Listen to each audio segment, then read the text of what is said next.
Evening, everybody, and welcome to our Teagasc webinar for March, Let's Talk Organics webinar. And the focus tonight is on cover crops for field scale organic vegetable production. And we are joined this evening by, firstly, William Deasy. Good evening, William. William is a Teagasc National Horticultural Advisor. And also, we're very lucky, we have Christoffel Den Herder, who is an international senior organic vegetable advisor based in the northwest of Netherlands. So good evening to you both.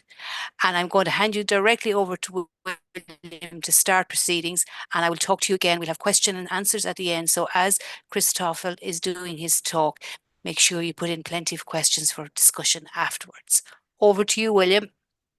Thank you very much, Elaine. Hello, everyone, and you're very welcome to this evening's organic webinar. As Elaine mentioned, my name is William Deasy. I work as a Specialist Vegetable Advisor with the Teagasc Horticulture Development Department and the Organics team. We're delighted to be joined by Christoffel Den Herder this evening, a Senior Independent Advisor on Organic Field Vegetable Growing from the Netherlands, who is here to share his knowledge and practical experiences with cover crops in field-scale organic vegetable production. Cover crops and green manures have a long history in agriculture for the range of benefits they provide to soil fertility, organic matter, soil structure, soil biology, and water infiltration. And they're a mainstay in organic crop growing, where a legume main crop or cover crop must be included in rotations. Cover crops are a key element of the nitrate action programs across EU member states, including Ireland, where their benefits for reducing nitrate leaching, soil erosion and water quality are supported through DAFM schemes like TAMS and ACRES. During this evening's webinar, Christoffel will be discussing reasons for growing cover crops, including benefits and challenges, selecting and integrating cover crops into organic vegetable rotations, and practical experiences with establishment and management, including destruction for following crops. Christoffel has organic vegetable growing clients in the Netherlands, Germany, Scandinavia, and other European countries. He advises organic growers with 30 hectares, all the way up to growers with over 400 hectares, who are supplying produce to the fresh market, including supermarkets, and to the growing organic baby food market. So before handing you over to Christoffel, I just want to remind you that you can submit any comments or questions you have using the Zoom chat feature at the bottom of your screen. And we'll discuss these questions and comments at the end of the presentation. The presentation will run till around 8 o'clock or shortly after, which will give us about 15 or 20 minutes for questions and discussion. So given that Christoffel is an hour ahead of us there in the Netherlands, I'll hand you over without further delay. Then welcome everybody to this webinar. Very nice to do a webinar for Ireland. I've never been there, but would be nice to have a look in real life there. Cover crops and adapted soil management, it's called, and it's a topic where everywhere in Europe it's talking about climate change and how to adapt your soil management to that, because I think when we look at worldwide soil problems in general, you hear this kind of topics like compaction. Soil compaction is a really big problem, which is a little bit high because it doesn't show every year. But soil compaction by heavy machinery and also heavy weather and late harvest conditions are a real soil problem more and more. But also erosion and flooding. Flooding, we don't have to. We can imagine all what flooding is nowadays after this winter. But also drying. Last summer we had the driest summer in years, and these two problems we are facing more and more every year. But also a little bit high problem is decreasing of organic matter and humus in soil, the fertility of soil.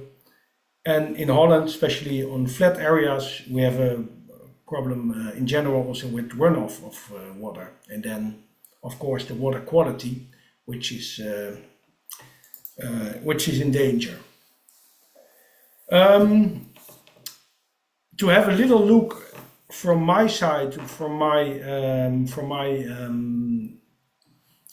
side where I'm working in Holland and my perspective, I just wrote down a little typical crop rotation or typical crops I'm working with, and how we are working with intercropping with that, or green manuring, and the manuring itself in organic.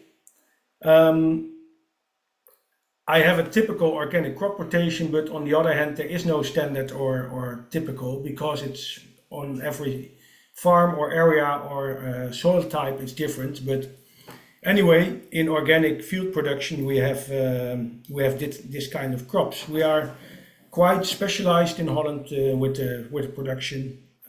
We don't have so many mixed farms.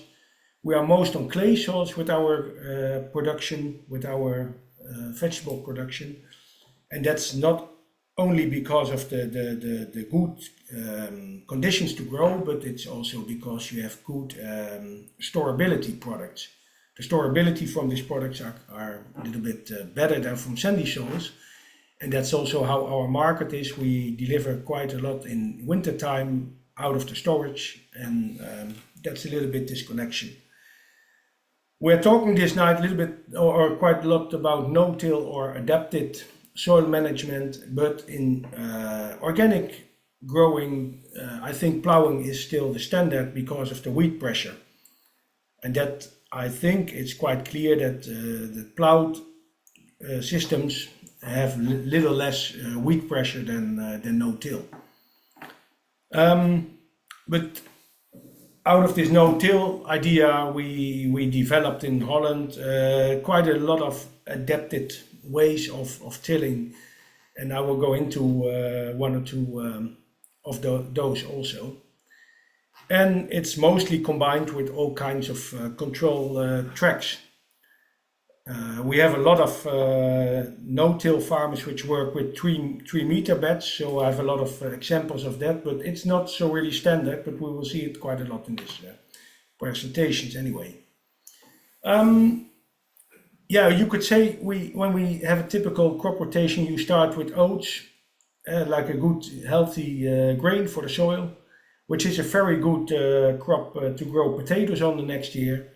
In between, we have a blend of green manuring with legumes, and as a manuring, mostly nothing. It's mostly growing on rest nitrogen from the year before. Then we have the potatoes. After potatoes, you have the small potatoes growing again. So grass clover is fitting there very well, which we cut a few times a year. Or we do mustard, sometimes with oats together as a green manuring. And then we have for the potatoes mostly chicken manure, finesse products from the sugar beets, or some slurry, and sometimes even completed with finesse during the season. After that, we have, of course, the regrow of the small potatoes, and then you need a simple crop to manage this. And green beans, sweet corn, or grass clover will fit perfectly with that to control that little bit. And depends a little bit on the soil type and the market, if you grow that grass clover or maybe some green beans. And of course, that depends a little bit on the crop what you grow as a green manuring, some blends, or maybe a rye when you're very late, and then you would manure with slurry or finesse, or maybe some stable manure even. Yeah. After grass clover or these green beans, you can grow. We grow quite a lot of onions. We mostly do this in plowed. Even in no-till systems, we still plow for onions because we experience that plowing is more secure for the yield. And also you have the most clean situation with hand weeding. And after the onions, you could grow the mustard, and you can manure the onions. We do manure quite a lot with chicken manure in springtime because you have high amount of minerals per ton, so you don't have to carry so much tons on the field, and then complete it with some finesse and maybe some potassium from patent kali, patent potassium. After onions, the carrots mostly, because of the carrot fly, which doesn't like the onion smell so much. So that's normally quite a good combination. Sometimes followed by winter wheat. Then you have next year the winter wheat. Sometimes also green peas. Green peas normally grows good on carrot land. It's not too rich of minerals that they like. And then we complete this with two more fields, 1 to 8. We have brassicas, maybe some flax, spinach, red beets. Depends a little bit on what you how the market is.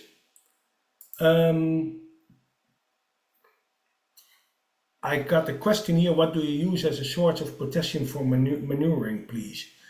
That's what I said. We use this vine nest that's quite high of potassium, and otherwise we use really potassium pellets from patent kali. It's called. Yeah. And then we complete this rotation with pumpkins, for example. So then you have quite a typical Dutch vegetable production.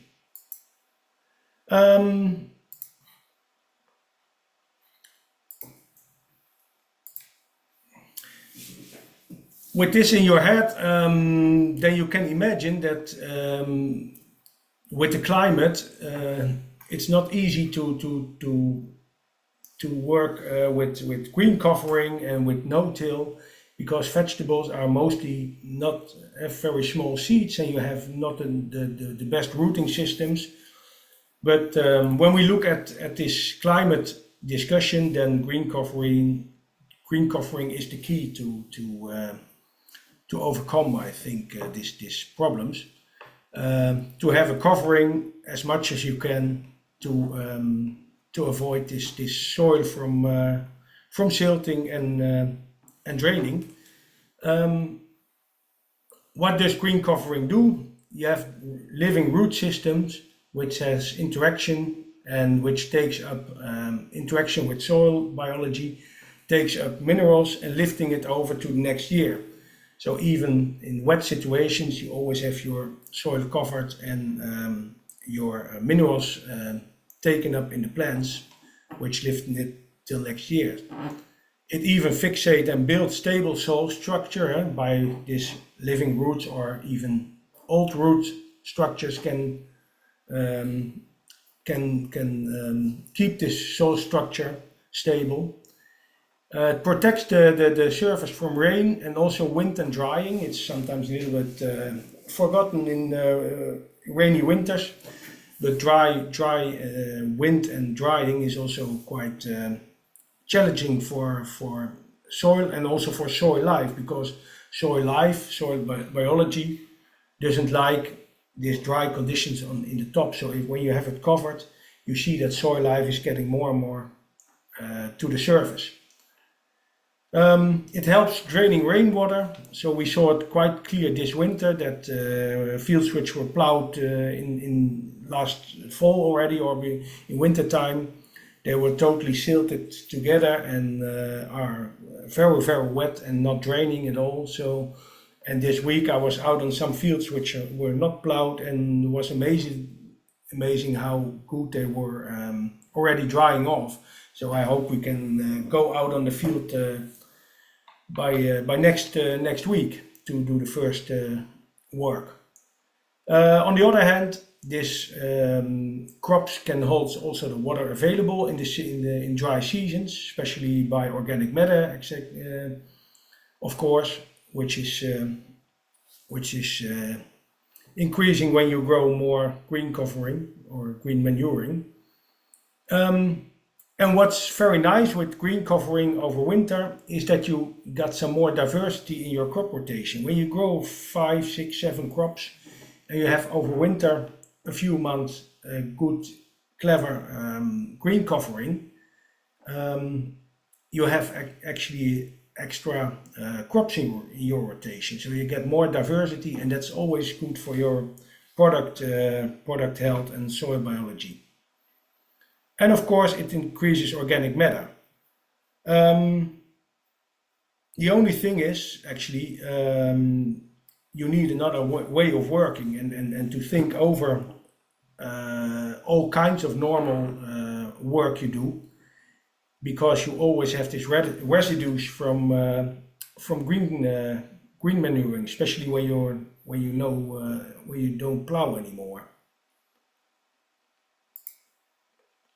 When you look at one of a lot trials which are done in the past, this is one of them where they looked at water infiltration. You can see from out all the trials actually that the less you plow or the less you work, the better draining you get, and the more draining you create with your system. And as you can see below, with a normal plowed system in the left, you can drain about 1 to 20 millimeters an hour. On the other hand, when you do direct tilling, which are done not in Holland actually, and especially not in vegetable growing, so far as I know, it's more done in field production with grains and corn and sunflowers, like in big arable farms. They use more direct seed. You do almost nothing, and there you can drain up to 100 or maybe 80 millimeters an hour.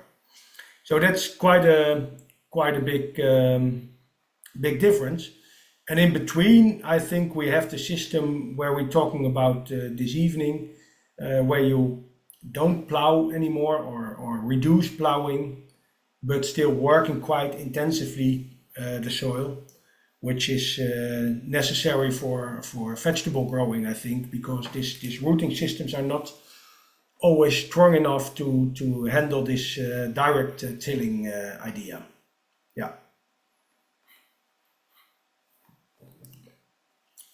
And this is a nice example where you can see what it does to water quality when you have a covered surface, and the more you see with living plants with living roots, you have the best actually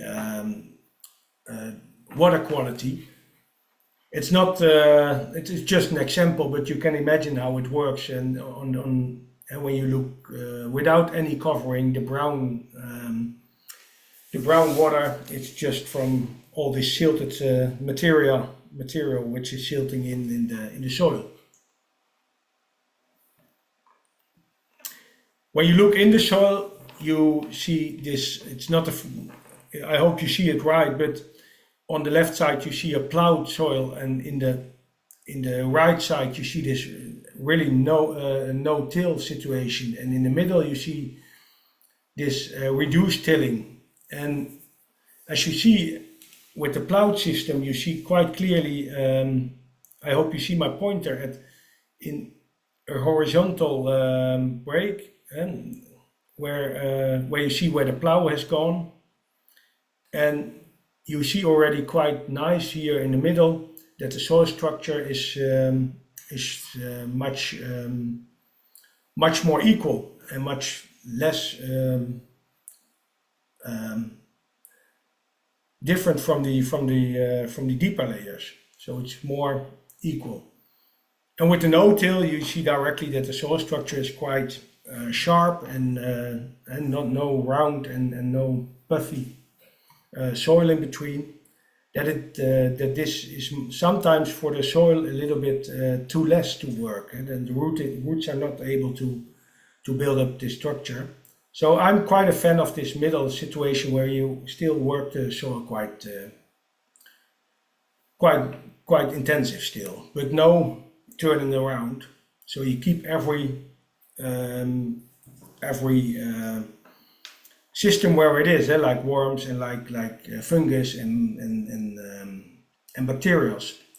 When you turn it all the time upside down, they don't survive. And worms, I think this whole no-till or adapted soil management is very depending on a good nursing of soil life, and especially the worms. Worms are first of all a good indication. They are good indicators for soil life, where when you have worms in your soil, you can expect that every other species is also there, because in these worm holes there are roots. Roots are getting down to these holes, and also this the fungus and the bacteria and all kinds of species are just using this type, these holes and this rooting system. So you can see when you have worms, then normally your soil biology is quite complete. Worms, they make, together with the plants, they build very stable soil structures. That's not made by machines. When you have a good structure, the machine you can use the machine for make good seed bed or take away residues with the plow or something. But good soil structure and most stable structure you make with worms and plants. And that's also in more wet conditions, a more sure way to work, I think, than only with machinery. It's important to feeding the soil and not the crop, I think, when you want to stimulate worms. They are very depending on fresh green material, and that's why it's always good for soil life to grow green manuring over winter.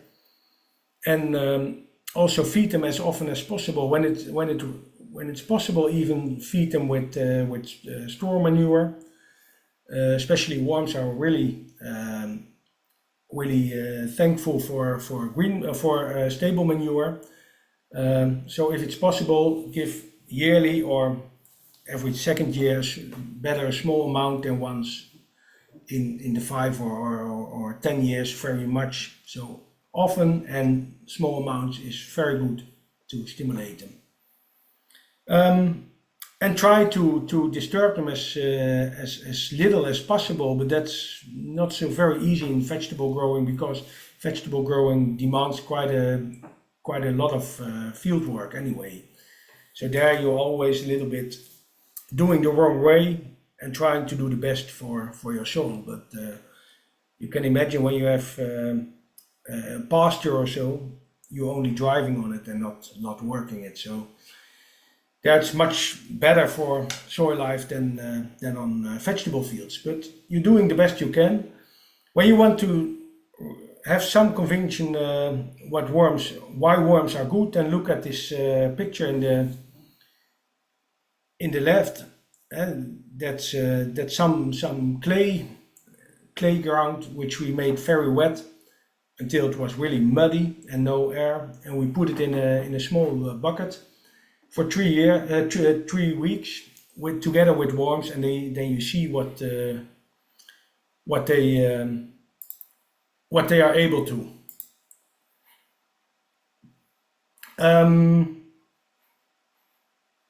Yeah. So worms and plants are very important. And when we talk alternative system of tilling, then you can, I think, most known is this conservation agriculture or no-till or reduced tilling or minimal till. It's all about non-plowing, non-turning, low disturbance of soil life, and maximum use of soil covering. And 4 and 5, diversity to soil use, soil life, diversity in what you grow, what you give to the soil, in manuring. And it's all about number 5, I think, when you have focus on nursing soil biology, you automatically come to these measurements like maybe reduce tilling and covering and feeding. So when you focus on 5, I think you do automatically, you come automatically to 0.1 to 4. And in between there are we quite working quite a lot with in Holland last year. Can we find something in between no plowing and standard plowing? And then we are working and trying each year more with very shallow plowing, with another type of plow. I will show it in the next slides, but with a maximum of 15 to 18 centimeters. And just we have a tradition on clay soils to have a green covering only for a short time, and then before Christmas time we have plowed the land to wear off in winter time. But we are also testing a little bit to increase this period with green manuring over winter and first plow these fields in springtime. And on clay soils, it's not so very easy. We still have to learn also a little bit how to do the right things. But on the other hand, we see quite a good efforts with when we talk soil structure and especially water draining.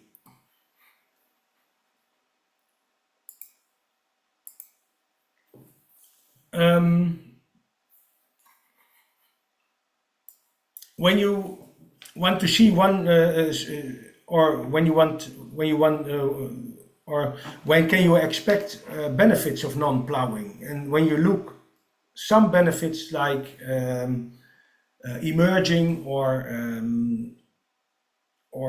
water, like moisture in the field, you see already directly in these two pictures the differences between plowed and non-plowed. On the right side it's non-plowed and on the left side it's plowed. One field with the peas is in northern Germany last year, quite a cold spring and dry and cold conditions. We saw directly that the moisture in the seedbed was much better and more equal, and also this drilling depth was much more equal. So all the plants came much more equal and emerged quite fast. And on the other hand, you saw that some peas even rotted away in the silted soil, and then afterwards it was too dry for the others to grow.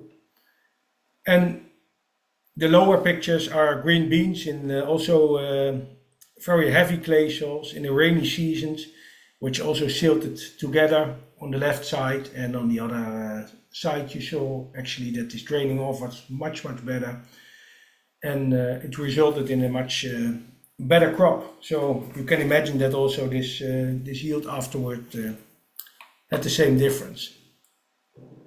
So some benefits you can experience quite directly, and other benefits like soil life or diversity or less other weed pressure or so, there are differences, but that takes longer time to see. Yeah, and with non-plowing also this field compaction is much less than plowed, because you have more compact soil. It's not too compact, but it's better capable to wear these heavy loads.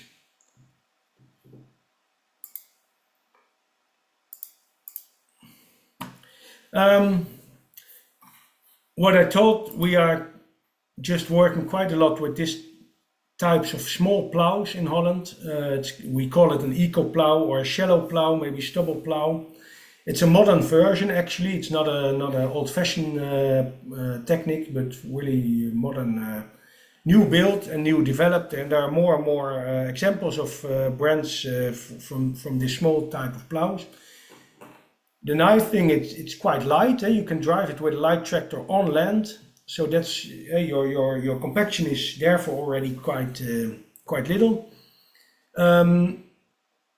And the idea is that when you plow a little shallower, that you keep the organic matter also in the top layer. So you're working, you are concentrating your organic matter in the top layer, and therefore your soil is getting more better quality quite fast.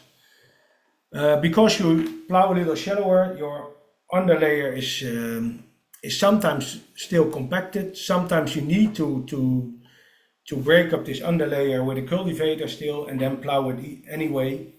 But that's just look what's needed. But yeah, it's you disturb the soil much less than with a traditional way of plowing. And this is a little bit in between way between normal plowing and no-till. And this you can also use in springtime because you're plowing so shallow that the soil will crumble anyway. This is an example, and you see how shallow it's working. This is about 15 centimeters driving on land. And what's very important with this system, we noticed that you need some work in the field before to make this top layer already quite loose. And then you see actually that this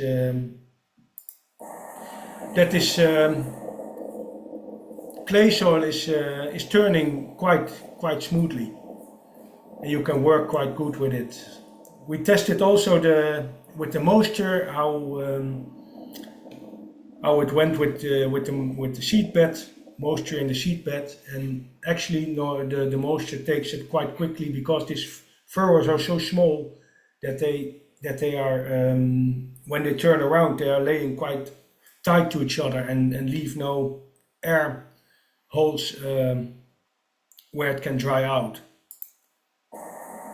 But very important to work the soil before plowing 1 or 2 times already, so you have made it already a little bit looser.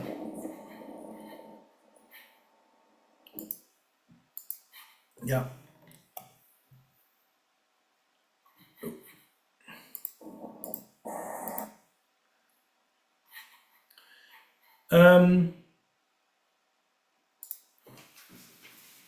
When we look at cover crops, you can choose actually 2 types. Perennial, which is overwintering, green overwinter, and the annual, which is dying off in winter time. And I would always suggest to use when it's possible to use an annual one, because an annual one, when you start with some kind of no-till or reduced tilling, the annual one is always wearing off in winter time and maybe also freezing off. In Holland, and I think in Ireland it's the same, we don't experience so much frost anymore as before. But even when you have annual cover crops, they wears off much more in winter time than the green ones. But of course, the green ones have living roots which always have interaction with soil biology. So for the soil and soil biology, it's maybe better to have living rooting, but it's growing over winter time all the time, and it's even regrowing in early spring. And when it's wet in the field, you cannot work it, and the problem is with sometimes with the green perennial versions, they take up moisture out of deeper layers to the surface, and when it's dry from the weather, it's the top layer will stay quite tough because it's getting moisture from underneath all the time. So there you have to wait quite long before you can work it. But I always suggest, when you have one chance in February to destruct the green manure, this perennial one in wintertime, then do it, because when it starts to regrow, you really have to wait quite long before you have the chance to work this soil properly. And then on the other hand, when you look at this annual, and when then you talk like Phacelia, brassicas, flax, legumes, and Niger, sunflowers, buckwheat, they are freezing down or wearing off. They are much easier, and that looks as you can see on the picture. You see already that this is much easier to handle. It's quite crispy, and when you use like a rotor harrow or a mulch machine, you can chop it quite in small pieces. And the green one, you really have to chop first, then wait and let it dry off in the top layer, and you need at least 1 or 2 more passes with mechanical work. So annual, I think it's much better. The perennial are of course capable or suitable for late drilling. Grass and grains you can drill until October, maybe even November. And annual, it ends maybe mid September or end of September. When you're not plowing, you really have to adapt a little bit your machinery also to it, and it comes mostly to cutting, to have some adaptations, especially with discs. Here's a question: is it a disc harrow used before eco plow? Yes, in the film. Yeah, that was just a disc harrow or maybe a cultivator, just what's on the farm. But I will show it later a little bit in practice. But this you have to handle when you are non-plowing anymore.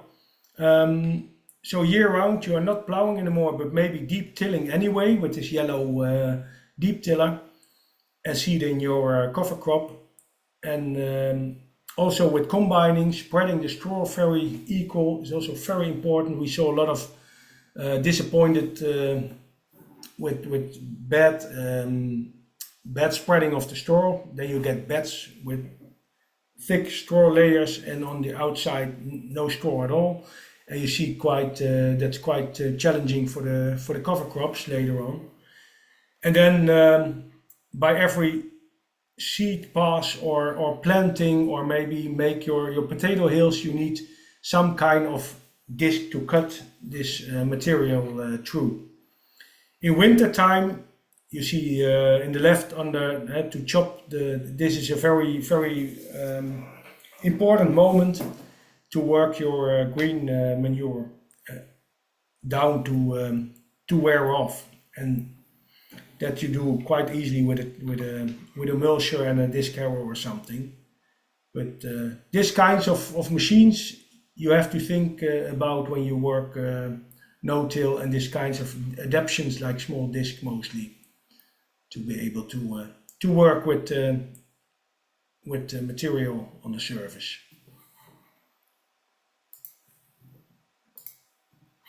A little bit about species and blends.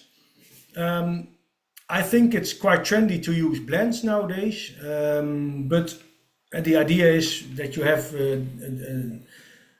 different or a very various type of rooting in the soil, and it's also like the idea when the conditions are good for one and not for the other, that you always have some species which can dominate. On the other hand, it's not so easy in the management. The seeding is a little bit difficult because you have a mixture of all, and some seeds you need to have to lay on the top layer, and other ones they need really to cover it with soil. So you never do it perfectly for all of them. And in my opinion, it works good in spring, in early summer or early fall to use blends. You are quite often too late for every species to establish. And then when you are too late, you will see that from a blend with maybe 10 species, only 2 or 3 are dominating in the end.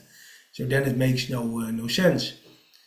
Deep rooting is also very trendy, and when you look at this deep this tillage radish, they say they can root very deep into the soil, but when you are very honest and looking into the soil, you sometimes see a compaction, and it's not capable of all to come into to root through it.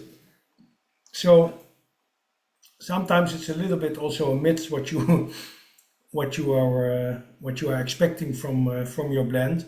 I saw quite a lot with this tillage radish that it's not capable to grow through this compacted layer. So yeah, it helps of course when you're drilling it to open this compacted layers with a deep tiller. This is a very nice early brand we are using. It's Phacelia and Egyptian clover, sometimes with oats together. I like this one very much. You can sow it, drill it until mid-August, 1st of September, maybe, then it doesn't flower anymore. But this blend is very nice because this Phacelia is covering the surface very, very quickly. So you have very good concurrence against the weed pressure after harvest. It's directly covered off. And later in the fall, this Phacelia is getting down by its own weight, and then the clover is taken over. And if you are able to manage to let it grow over winter time, you can see in springtime a very, very nice clover over the Phacelia growing. So this is actually a very nice blend, and I like it also very much because the fibers in the Phacelia are very short, so it breaks quite easily even when it's wet. So in wet conditions and early use of the field, you can work quite easy with this green manuring. It's easy to destruct also mechanically. That's a little bit the same with this one, with the mustard and oats. Sometimes what you see is that the oats are covering so much. No, the mustard is growing so quickly that that's really concurrence for the oats. That's a little bit tricky each year, but when it works, then you have the oats for deep rooting and the mustard for covering for the weed pressure. And this wears very nice off in wintertime. And when you have this in springtime and you get some nice east winds, when it dries off, then you can it's really crispy. It almost leaves no residues in the end. It's just like pulver when you work it. So this is a very very practical intercrop to use. And this you can see it until mid-September or maybe late September. When you are late September or start of October, you just have to push to put up the seed amount per hectare by maybe 20%. So you get smaller plants, but even the covering. And this one you can expect this was sown about the first 2 weeks of August or maybe the third week. So it managed to flower and get really well established. And as later blends, we normally use grasses and grains, and then you come mostly to rye actually. Rye or sometimes oats still. Oats you can also use until late winter or late fall. And you can blend it very good with peas and beans and clover and vetch, but this winter vetch, for example, it's very nice to see in winter time, but in springtime you need the field, and it doesn't manage really to bring to establish really to really mature plants. So it doesn't really bring this nitrogen you want to have from it. And then it needs to grow until May or June or May maybe, and then you need mostly the fields again. You need it maybe from April already, so it doesn't manage to really get mature. Yeah.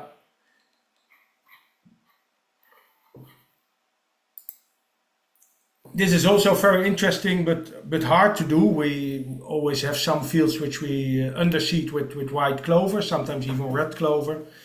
And you see at the left side that it was seeded after harvesting, after combining in an oat stubble. And here on the right side, it's really nice underseeding in springtime. But you directly see already the soil structure, how what it does to soil structure, that the root system is much more intensive when you manage to do a nice underseed. But the conditions that it will grow and that it will germinate, it's very difficult to manage. You need some rain, or even use some irrigation to get it grow.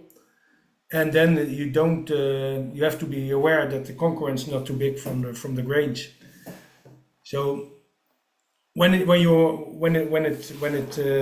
grows, it's very nice, but to manage is not so easy. But you see directly the effect from a good underseeding in the soil structure. And this was perfect done. And then you see in the stubble some small plants, but they are already so good established that they grow in maybe one month or 6 weeks to a complete nice covered crop.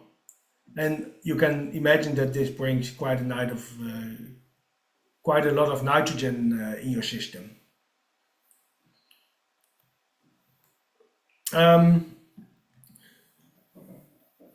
really have to hurry. I see on my time table. Some pests and diseases are actually also the problem with this whole system. Green manuring are some green bridges through the winter time, where you can imagine that a lot of species can survive the winter time, and we have also, especially in small in onions, carrots, which are very vulnerable with germination, very much problems with outfall by all kinds of bean fly larvae or springtails, or maybe wireworms, and even soil-borne diseases which will survive winter time over this in this green covering. So that's also something to think about, and we are working we are testing a little bit how to grow the cover crops a little bit different for this type of crops, like onions or carrots, which are very expensive. Maybe grow them much littler, or maybe destruct them a little bit earlier. But that's still in progress. I just have to hurry up a little bit to manage in time. This is some example from practice. One of my clients, as you can see, he's working on 3-meter beds with adapted tractors, which are built especially for him on a wide track. But it starts in February in quite a green field with a lot of residues. And you cannot imagine that in the end of March he has this kind of black it looks like a plowed field again. And you cannot imagine how fast this can go when you have a good soil system and a good way of working. But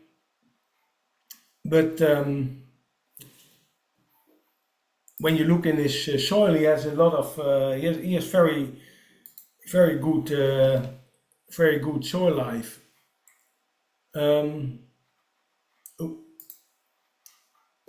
Now I'm going to.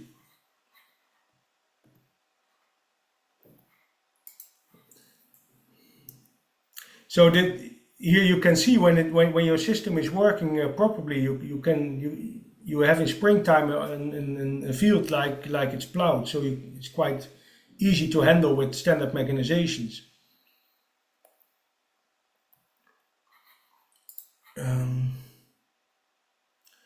But we also made quite a lot of mistakes in the past, and this one is a very typical one, which I remember quite a long time. This was a conventional grower which was turning over to minimum till, and he had a rye in winter time, and it was meant for sugar beets, and he started mid-February to spray it down with Roundup, and then he waited too long actually for working this top layer. So this rye was still on the surface, but because he sprayed it actually too late and the rye was already quite big, he had a lot of residues on the top layer, and he started too late to work the field. So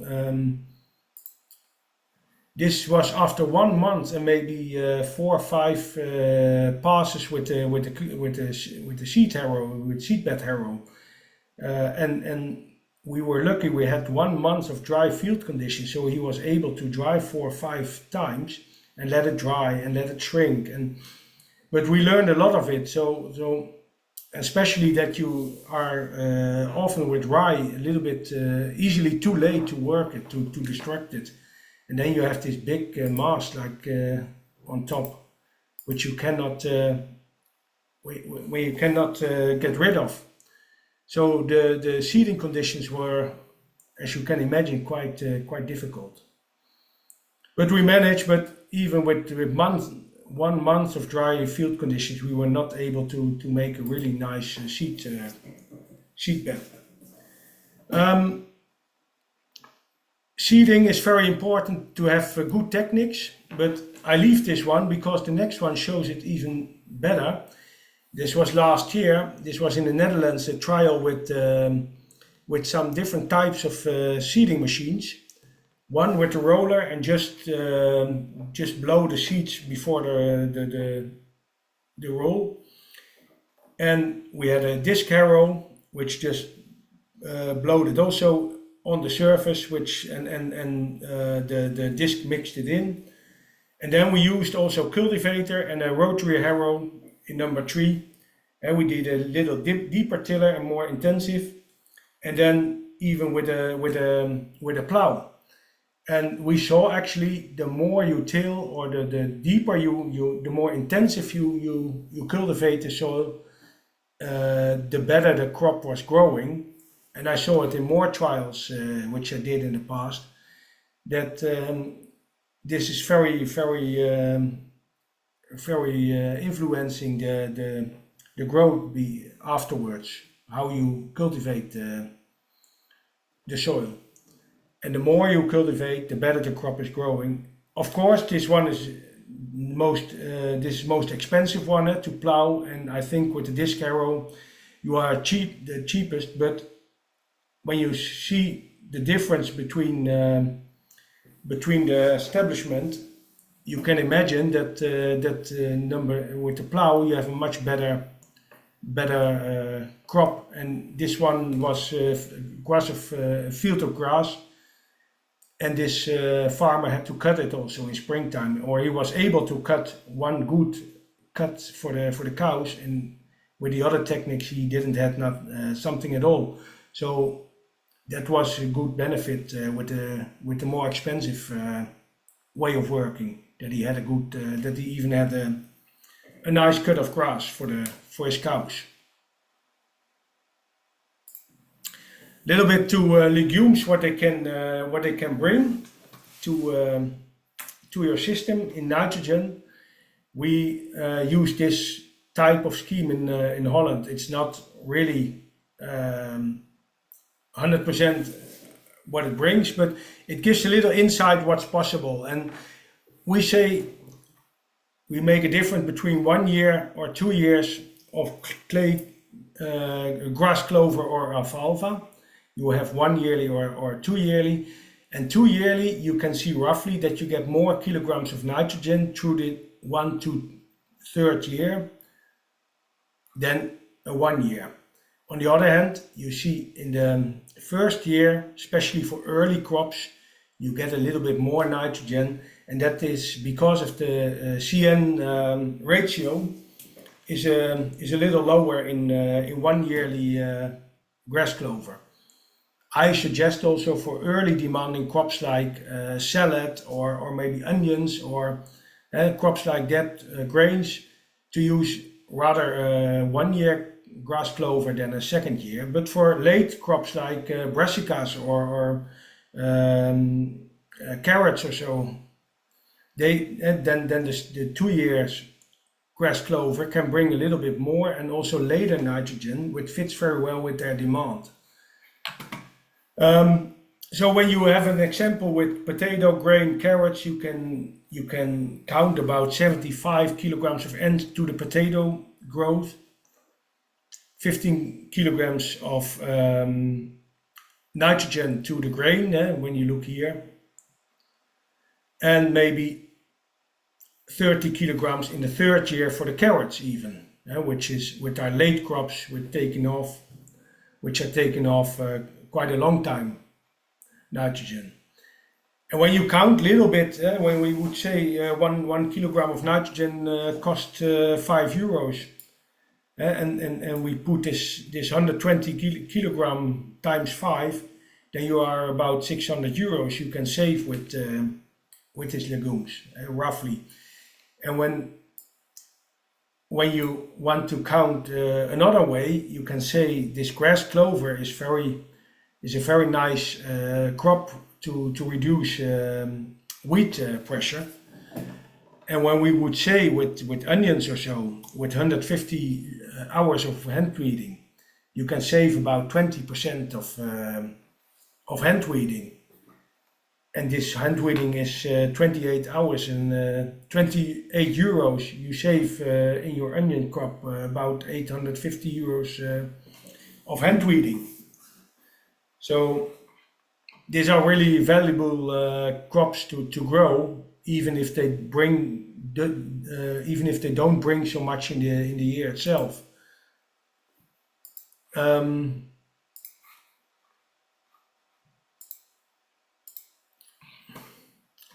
Something what's relative new and really in development in Holland, but also in a country like Denmark and Germany, it starts also a little bit, is this cut and carry. And cut and carry means that I have that you can take this legumes from the field to another field and use it just as a manure. And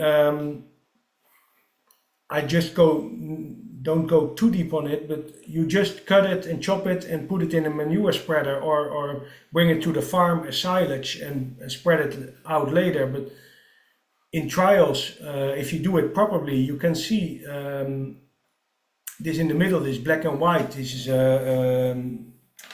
is a field with how do you call it, leek, which is high demanding in nitrogen. And this leek, as you can see in the figure, without manuring, you get 30 tons a hectare, but directly on the second on the right is manure, chicken manure. You can see roughly that this green manuring, these legumes, alfalfa or clover species, are doing just as good or even better than manuring. And that's my experience in practice also with potato growing. I just measured quite a lot on it, and it just worked quite as good as slurry or chicken manure. And if you look at the figure in the right, down in the right, you see that it's the yellow one is without any manuring. You get no nitrogen availability, but with this light blue one, this is the white clover, it peaks quite soon, and that is fits very well to high demanding crops and early crops. So fresh material, that works very well. Silage needs a little bit more moisture to release, and we even use granulated product. So there are a lot of possibilities in development there, and I think this could be really promising. There's also a nice example where they in baby leaf, where they didn't use anything or just this 4.5 tons of silage, which is an amount of 76 kilograms of nitrogen. You see clearly the difference. Of course, it needs to work into the soil, and it needs a lot of moisture to release the minerals. But when you're managing that, when you can manage that, then it's really promising to work with. So the conclusion so far is that it works, that it seems to work, and that it's quite compatible to green manure, to manure. It's of course very expensive still, so it's interesting as a development, but not ready to replace the manure gift. But yeah, we'll see. A little bit about the destruction for the last sheets. How do you come from a green field to a wear-off product and then to a new season? You really have to destruct this cover crop, and in the market there are a lot of techniques. It's just based on standard machines, but what you see is that the last years there's more and more on the market to cut off quite shallow, like cultivated with really shallow knives which are cutting only in the surface. So when you are early in springtime, you cannot work too deep, and you really have to cut green manure in the top. When you go too deep, then you cut in the roots and you leave some soil layer in the root system, and then it grows further. So to work shallow is very important, so that you can do with these new types of cultivators which are built for that, but also like a disc harrow, but especially actually this new it's called a biomulch from different brands, which is a normal rotary harrow, but it's built to work more intensive and more shallow than a standard. Very important with destruction is to cut it. When you have a big mass, especially green mass, then cut it with a mulcher. And the first pass in winter time, as soon as it works, our experience is to start in January, February, to do a pass with a mulcher and like a disc harrow or maybe a cultivator to work it in. When you chop it with a mulcher, you have small pieces which are converting much better than unchopped. So that helps quite good for these conversions. So this will be by April converted quite good already.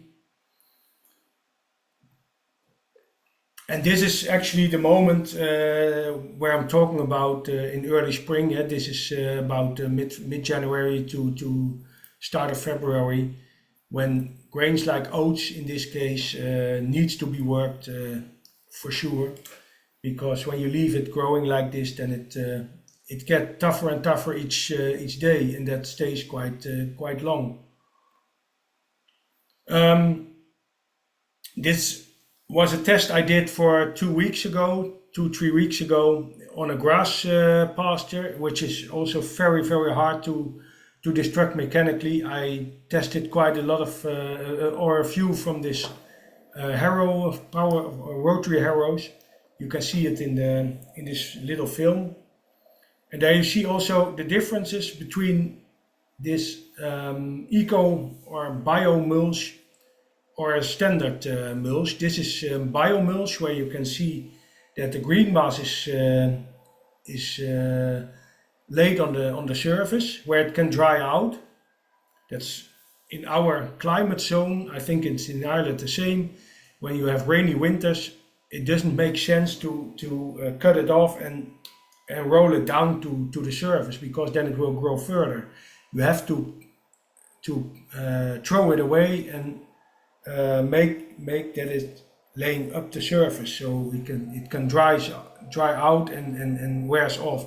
This is a standard, as you can see, a standard rotary tiller, and then you have much more black soil. You see, it's working deeper, and when you get some rain afterwards, you get a lot of mud, and that doesn't dries off so easily.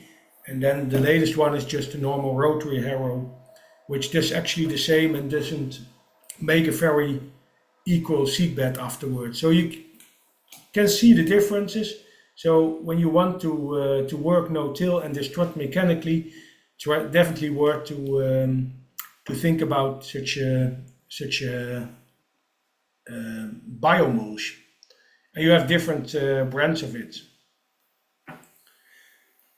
When you have done that and leave it and work it maybe with the cultivator or the disc harrow 1 or 2 times more, 3 times, you are mixing in this residues.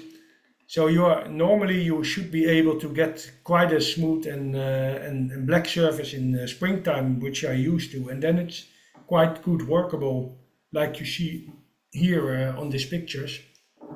And even your mechanical weeding is not so affected by residues or so.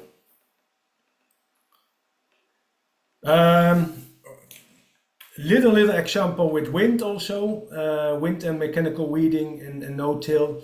The no-till is definitely a good help for wind protection, because you have these residues in the top layer. And this is a client of me in Canada, which developed in onion growing this system, where he did in the fall already made some stripes with rye, leave that over winter, and in springtime he just seeded his beds with his onion, and he's able to harrow his onions and go right through this whole rye stripes without any problems. And he developed a special mechanical machine to cut the stripes later in the seasons, so it doesn't get too high and takes too much minerals from the onions away. But very nice. And here you see actually when you don't have too much residues on the surface, you are able to do your mechanical weeding quite good. So on the left side you see some mustard, which was frozen off in Canada. It's freezing 6 months or so. So you see that's totally frozen down. But this rye, it managed quite good to break the wind, and you see in the end a very nice yield of onions, and these small stripes still in the field. But was a very nice example from no-till and in relation to wind. Well, I think we are quite through our time, little over time. Don't know if we have some time for questions. Thank you very much, Christoffel. That was a great walkthrough from establishment to destruction, and some fantastic examples from Europe and elsewhere. We've got a few questions in the Q&A. I got a few questions through email as well. I have one just linked to what you were finishing on there, and it can be very much, I guess, weather window dependent and cover crop species, etc. dependent. But just the time between destruction and let's say planting of follow-on crops. Are you looking at weeks there, Christoffel, or it's very much dependent, I guess? Yeah, but roughly you would say 3 to 5 weeks. So you have to plan very well in advance your working and yeah, your machine choice also. But roughly a few weeks you need anyway. Yeah. Yeah. Great. Elaine, would you like to ask a question from the Q&A, and Yeah. I'll have a look at the emails there. Okay, can I just ask you, Christoffel, just to just stop sharing there so we can see, that everybody can see you? Yeah.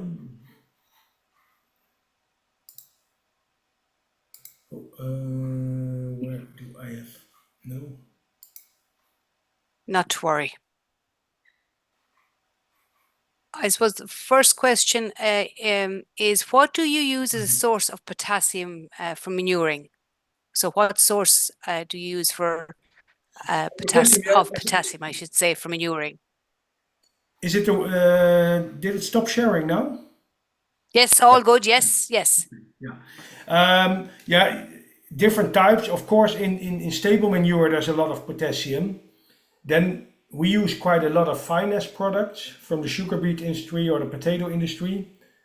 This potato water, it's called. There's quite a lot of potassium in, and then we have this granulated potassium out of, we call it patent kali. It's from Yara. It's just granulated from the mines. Okay, Yeah, and okay, that's okay. magnesium, And We use that here as well. Yeah. silver. Yeah. okay, and You want to go with one more, Elaine? will I go with another? Sorry. Yeah, you're When okay. is the best time to sow the intercrop in the field? Is it before the transplantation of the crop? And are the crops, examples, sown directly into the soil?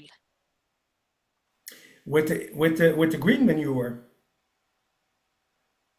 Yes, I would expect that's it. Yes, yes, Pre-manure intercrop, I think. Yeah. Yeah. yes. It's it's of course after the harvest, eh?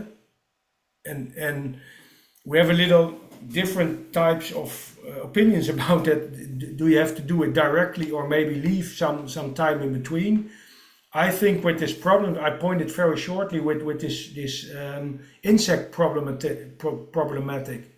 I think we have to leave there a little bit more time before we seed this green manure, because we don't want, or my idea is, when we don't leave it grow too high, then we maybe have less problems with insects in the spring afterwards. So there I'm trying with clients to leave a little black period afterward, work the soil a little bit, also for the egg laying of insect to dry it out and grow maybe a very little covering of surface instead of this huge green masses. But for potatoes, for example, is that no problem at all, I think. Wireworms, for example. But I think we have to develop this whole system of growing a little bit, and also think about very small cover. Only have a small umbrella of leaves only for the top layer, but no meter high cover crops sometimes. So yeah, there's still something to learn also. Okay. Just one more before I hand you back to William. Is Niger, N-Y-G-E-R, Niger, commonly used as a cover crop species in the Netherlands? It's Niger what? Commonly used as a cover crop species in the Netherlands. It's quite common blend into this blends. It's a part of the blends often, but solo no. No. Or okay. Sow it once, but not much.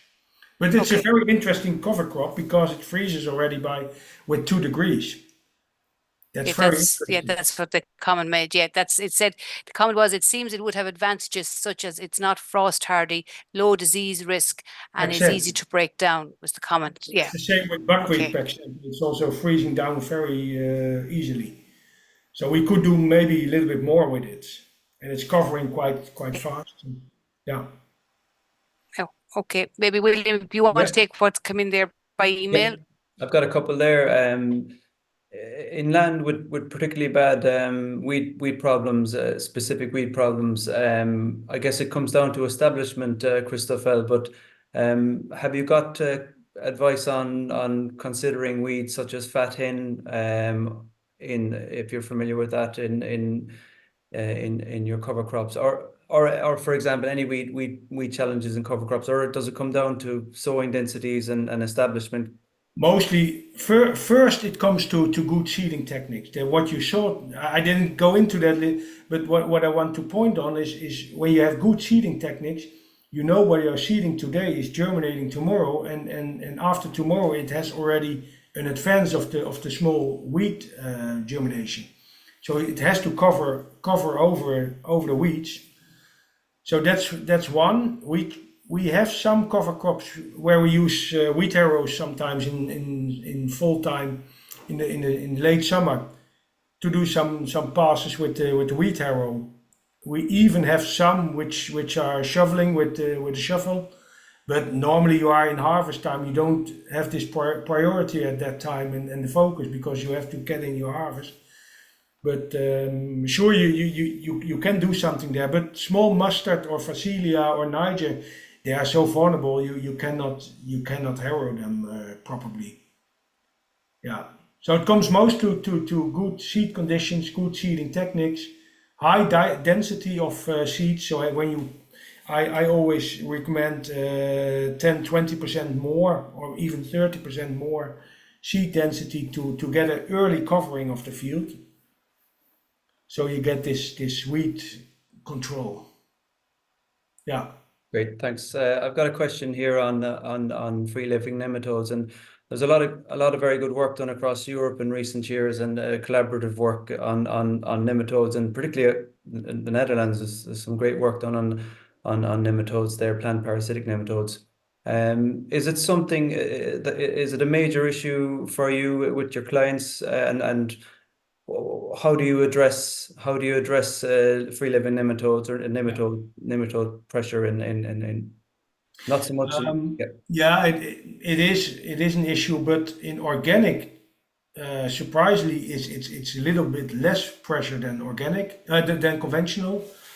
It's not totally clear why, but when you hear like the discussion, you hear mostly that a better soil biology breaks down this pressure a little bit, but of course, when you have really problems with it, then take it seriously and think over your green manure and crops in general, but also green manure choice, what to grow. And of course, I have some fields or situations where you see really damage of eels, and there you really have to think over your crop system, and especially also green manuring. Yeah. But when you don't see any problem, then don't be too afraid to use all this good measurements. Yeah. But you have to know your situations in the soil. Yes. Yeah. Well, there was a great output from the Best for Soil project, which helps you with selecting your cover crops, green manure, and it's from Wageningen University, and so it's something that's online, and growers can search that up, and it's a great tool, So. And we have, I think you have it also, but we have quite clear schemes also how crops affect each other, and if they increase the populations of eels or decrease. So you can, when you have problems there's quite a lot of knowledge you can use. To take measurements. Just one question on regrowth after mechanical destruction, and how much of an issue is it, and how do you deal with it with your clients? Regrowth is really a problem when you work not clean, not 100%, and too deep, and you have some plants still with soil on their roots. They start to regrow, or sometimes it's winter crops which are regrow in springtime. It's really important to destruct it 100%, and also when you are able to in one pass. Because that's for example with a disc harrow. When you drive with a disc harrow one time, you cut off maybe half of the plants and cover with this soil and the other ones. But you always see that when you don't do directly another pass, or maybe a third pass, that always these residues are growing further. So when you use disc harrow, then do it at least two or three times at one moment. So 100%, it's really recommended to be able to avoid this regrowth. Yeah. Good. And just one question on seeding as such, broadcast or drilling differences there, Christoffel. It depends again on the species and what you're what crop what what you're trying to achieve as such, I should say. But do you do both in terms of your cover crop establishment? That how do you mean? Is it broadcast seeding, or do you do any drilling of cover crops? So sort of a strip cover crop or anything like that? Normally, it's just widespread. Okay, yeah. The strip. No, we did some trials also in intercropping into the crops, into the vegetable crops, and very different experiences with it, from good to nothing.